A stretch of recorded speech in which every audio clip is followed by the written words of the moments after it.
민주당은 일본의 오염수 방류를 지금이라도 반드시 저지하겠다며 국제해양법재판소에 소송을 제기하라고 정부를 압박하고 있습니다. 그런데 이 사안은 사실 문재인 정부 때도 검토가 됐었던 겁니다. 그런데 그때는 왜 안 했는지, 지금은 뭐가 달라졌는지 따져보겠습니다. 자, 홍영 기자, 이재명 대표가 직접 소송을 언급을 했죠.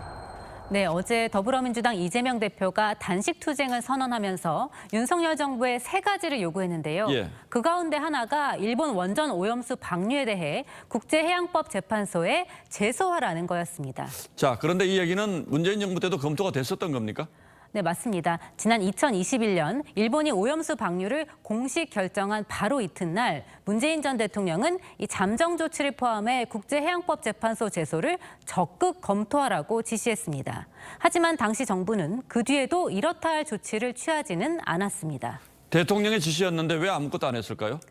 네, 당시 외교부는 이미 문 대통령의 지시가 있기 전인 2018년부터 로펌 자문도 하고 다양한 방법을 알아봤다고 했는데요. 이 재판에 가봤자 실익이 없다고 판단한 걸로 보입니다. 예. 다각적으로 저희가 다양하게 검토를 했습니다. 근데 일부 물론 이제 로펌의 그 의견을 우리가 조회한 것도 있습니다만 그 의견은 그 로펌의 의견일 뿐이고 그뿐만이 아니고 저희가 그 법적 또는 과학적 예, 검토는 했다. 그러나 포기한 정확한 이유나 검토 결과를 밝힌 건 아니군요. 네, 그렇습니다. 하지만 다만 이 유사한 판례를 찾아보면 그 이유를 가늠해 볼 수는 있습니다. 예. 지난 2001년 영국이 핵연료 재처리 공장을 건설하려고 하자 아일랜드가 국제해양법재판소에 건설 중지 잠정 조치를 요구했는데요. 받아들여지지는 않았습니다. 이 재판소는 심각한 피해를 받거나 긴박한 게 아니기 때문에 이 서로 정보를 교환하고 감시하는 선에서 합의하라고 했습니다. 국제해양법재판소가 다뤘던 총 32건의 분쟁 가운데 오염수 방류에 관한 사례는 이 한 건뿐입니다. 당시에 정부가 일본에 잠정 조치를 요구했어도 비슷한 결과가 나왔을 가능성이 큽니다. 섣불리 제소했다가 치면 일본의 정당성을 하나 더 주는 셈이 될 수도 있겠군요. 그럼 이번에도 마찬가지 아닐까요?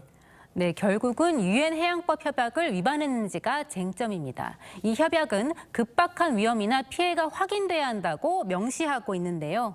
이 사법 대응을 해야 한다는 쪽에서는 일본의 방류 정보를 실시간으로 공유받게 됐기 때문에 오히려 승소 가능성이 커졌다고 주장합니다.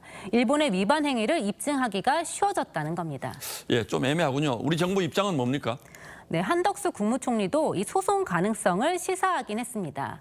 일본이 합의한 기준을 벗어나면 방류 중단을 요청하고 국제해양법재판소에 제소하겠다고 했는데요.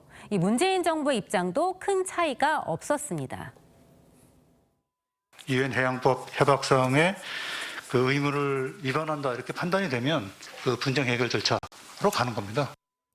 예, 뭐 결론적으로 보면 무작정 할 건 아니고 일본의 협약 위반이 확인되면 그때 가서 검토하는 게 명분도 있고 또 실효성도 높아진다 이렇게 볼 수가 있겠군요.